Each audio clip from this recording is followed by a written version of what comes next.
No one said you could touch.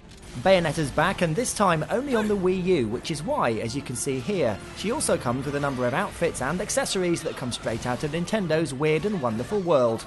Once again, Platinum Games have provided an experience that not only gives your fingers and thumbs a good pummeling as you attack both angels and demons that materialise to stop you, but also seeks to entertain and titillate via the usual surreal Japanese mechanics of nudity and Sega's arcade-style graphics and presentation.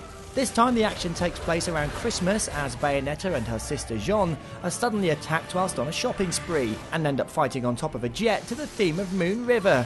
Just a normal day out then. Accidentally though, your blonde cohort gets sucked into the netherworld by one of the hair demons you've summoned, and you have to go and get her back. There is of course a bigger plot involving all sorts of stuff with a lumen sage and a boy who can turn into a squirrel, but I'm not allowed to tell you or I'll get into trouble. If you've played the first game, you'll know what to expect. You can put together combos of punches and kicks, and it's all in the timing. Pause between your pummeling and you can perform stronger wicked weave attacks, and once you've built up enough magic, you can press L to unleash an Umbran climax on your foes or trigger a torture attack on standard enemies for a guaranteed kill. As you make your way through the game, you can also spend halos you harvest on new weapons you can equip and switch between at the touch of a button to trade off speed for power and pull off some devastating combos.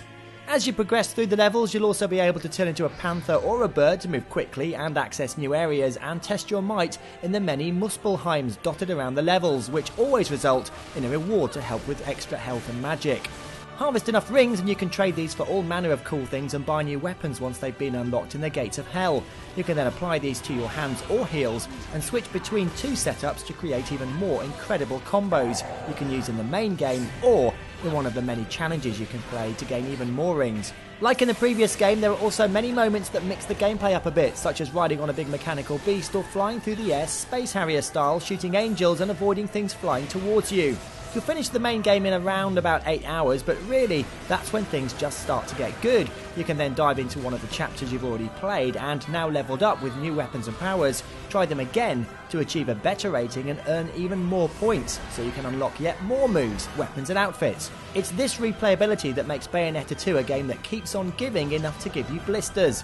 Presentation is as crazy as you'd expect, the frame rate rarely drops despite there being lots going on for most of the time, and the music combined with the sound effects of the monsters and Bayonetta grunting and shouting as she kicks angels in the face makes the whole game a joy to play.